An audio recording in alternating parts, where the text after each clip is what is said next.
आपका काम आपका नाम करेगा। जिस दिन आप काम करना शुरू कर देंगे, वो शोर मचाएगा कि अवैध भाई हमारे फलाने हैं, विपिन भाई हमारे फलाने, परवेज भाई हमारे फलाने, सचिन भाई साहब। और ये देखिए कि जो प्रोग्राम आप देख रहे हैं यहाँ पर, ये 15 दिन से कुछ लोग, हमारी जो कोर कमेटी है, देखिए बहुत मेहनत कर रही है 15 दिन से, वो सड़कों पर है 15 दिन से। सबसे पहले तो मैं धन्यवाद देने का सत्येंद्र भाई साहब खड़े हुई अपनी जगह पे खड़े हुई है, एक बार जोरदार तालियां बजाइए सत्येंद्र भाई साहब के लिए। इन्होंने हम लोगों के अंदर ऊर्जा भरने का काम किया है। विपिन के फादर जी हैं, देखिए बैठे हैं संरक्षक मंडली के हमारे, इन्होंने ऊर्जा भरने का काम किया है। विपिन भाई हमारे देखिए सामने खड़े हैं, 15 दिन से मेहनत कर रहे हैं। आप एक फिल्म बनती है, नाम कौन कमाता है? हीरो और हीरोइन कमाते हैं, लेकिन शायद किसी को पता नहीं कि कैमरामैन का क्या काम है, लाइट मैन का क्या काम है। ये फिल्म उनकी वजह से बनती है, नाम लेकिन वो कमाता है। आज ये प्रोग्राम जो आप देख रहे हैं, ये हमारी संरक्षक मंडली सत्येंद्र अग्रवाल जी, राजीव कक्कड़ जी, अजय वर्मा जी, विपिन जी, आतिश, साथ भाई, इन लोगों की मेहनत से एक आइटम सफल हो चुका, इन लोगों की मेहनत से सफल हो चुका। ये इनकी मेहनत है जो आप यहाँ बैठे हैं। मैं इन लोगों को भी नमन करता हूँ और बहुत बहुत धन्यवाद देता हूँ पूरे अपनी संरक्षक मंडली को। उसमें हमारे अवैध भाई भी मौजूद हैं, इनकी भी मेहनत उसमें शामिल है। जो 2 बार के बात 2 बार के 3 बार के पार्षद भी हैं हमारे यहाँ के डिपार्टमेंट के अवैध भाई जी। जी शकील भाई भी हमारे बैठे केबल ऑपरेटर हैं यहाँ के, बहुत अच्छे। नसीम भाई हमारे समद्दीपुर के महामंत्री हैं, अश्वन वर्मा जी हमारे नगर के महामंत्री हैं, इनके भी आपसे कई बार मुलाकात होती है। दीदी बहुत मेहनत करते हैं व्यापारियों के लिए और निस्वार्थ मेहनत करते हैं। तो आज कम से कम करीब 30 से 35 व्यापारियों को आपका व्यापार मंडल सम्मानित करने जा रहा है, और कम से कम 30 से 35 और सारे संरक्षक मंडली को और पुलिस विभाग को भी आपका व्यापार सम्मानित करने का काम करेगा। आज से निषादगंज व्यापार मंडल को एक नया आयाम मिलने जा रहा है, एक नई ताकत और एक नई ऊर्जा मिलने जा रही है। बहुत जल्दी हमारे बीच में हमारे संरक्षक माननीय संदीप बंसल जी और हमारी पूरी कोर्ट की टीम जो राष्ट्रीय लेवल की है, वो बहुत जल्दी आपके बीच में मिलेगी आपको यहाँ पे, और आपको सम्मान बढ़ाने का काम करेंगे।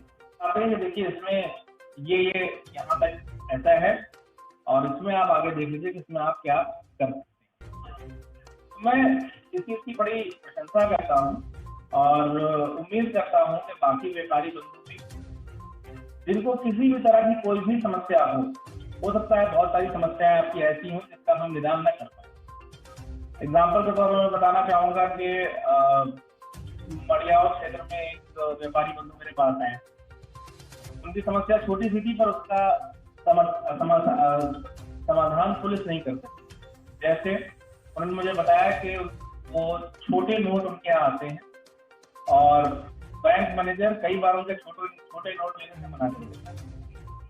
उन्होंने कहा साहब हमारे 2 लाख के 10 के नोट हैं और आप उसको जमा करा दीजिए। अब ये ऐसी समस्या है जिसका निदान शायद पुलिस ना कर पाए, क्योंकि टेक्निकली उस मामले में हम आगे नहीं बढ़ सकते क्योंकि ये हमारे स्टेचुएट में नहीं आता है। नहीं, मैं उसी बात का आपको समाधान बताऊंगा।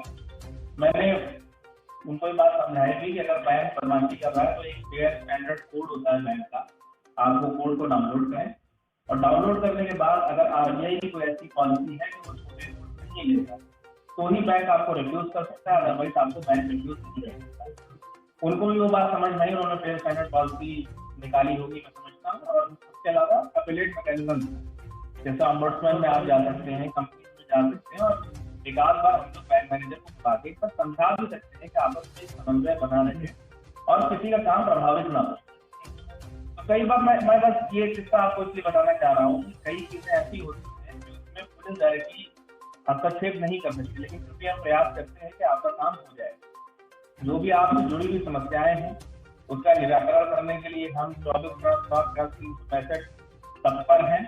और मुझे नहीं लगता कि कभी भी कोई व्यक्ति आप में से आया होगा और जिसका कोई जेन्युइन काम रहा होगा तो काम रुका होगा। अगर कोई भी इस तरह की आपको कभी शिकायत आई हो या कभी कोई इस तरह की आपने समस्या पी थी तो आप मुझे बता दें या से संबंधित ACP को बता दें या ADCP को बता दें या DC को, तो सबके सब बहुत ही इजीली एक्सेसिबल है। इवन कमिश्नर सर भी इजीली एक्सेसिबल है। आप कभी उनके पास अपनी समस्या लेके जाओगे तो कभी उसका जवाब आपको ना में नहीं मिलेगा। तो मैं आप सबको एश्योर करना चाहता हूँ पुलिस कमिश्नरेट की ओर से कि जब भी व्यापारी बंधुओं को कोई भी समस्या होती है तो आप उसको छुपाएं नहीं, उससे भागे नहीं। कई बार इस तरह की समस्याएं आएंगी जहाँ पे आपको लगेगा नहीं मेरे घर की बदनामी हो जाएगी, परिवार की बदनामी हो जाएगी, लोग मेरे बारे में क्या कहेंगे। तो हो सकता है कि आप सीधे कंप्लेंट न देना चाहते, मेरे ख्याल से आप तो समझदार है, तो समझ जाओगे मैं क्या कहना चाहता हूँ। लेकिन अगर आपको लगता है कोई इस तरह की समस्या है तो आप कोई ऐसे व्यक्ति के पास जिस पे आपको ट्रस्ट है, आप आए अपनी बात कहें। आप अपनी बात कहेंगे उस चीज का सोल्यूशन निकलेगा। कोई बात मन में लेकर न चलें। कोई बात आप मन में लेकर चलेंगे तो उसके इम्प्लीकेशन बहुत बड़े होते हैं। आप जाने क्या उस चीज को सोच लें, वो चीज डायरेक्शन में पैन आउट हो जाए। तो मेरा आप सबसे निवेदन है कि आप किसी भी तरह की कोई भी समस्या हो, हम सब आपके लिए अच्छा खड़े, आपके लिए खड़ा हुआ है।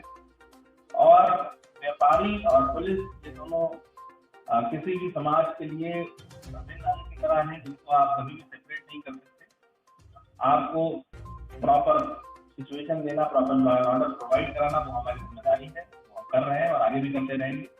बाकी किसी भी तरह का समस्या होती है आप तुरंत किसी भी अधिकारी के पास, हमारे इंस्पेक्टर के पास, कभी भी पहुंच। मैं पुनः जावेद साहब को, निशातगंज व्यापार मंडल को बहुत बहुत धन्यवाद देना चाहता हूँ कि उन्होंने मुझे स्वागत सम्मान समारोह में बुलाया। धन्यवाद। ऑनलाइन हम खुद बैठे हैं, खुदरा दुकान खोल, लेकिन बच्चों को कहते मंगा लो तो जूते वाला कपड़े वाला, कपड़े वाला जूते वाला, लकड़ी वाला जो फर्नीचर होता है, मतलब जो बेच रहा है उससे वाला वो फर्नीचर का सामान का। अब आप सोचिए कि अगर यही रफ्तार रहेगी कुछ वर्षों के बाद आपकी दुकान पे ग्राहक नहीं है, क्योंकि हम खुद ही लगे हुए हैं सब ऑनलाइन सामान। मुझे लगता है कई लोग सोचते होंगे नहीं ऐसा होगा नहीं, तो लेकिन ये है, ये सच्चाई है।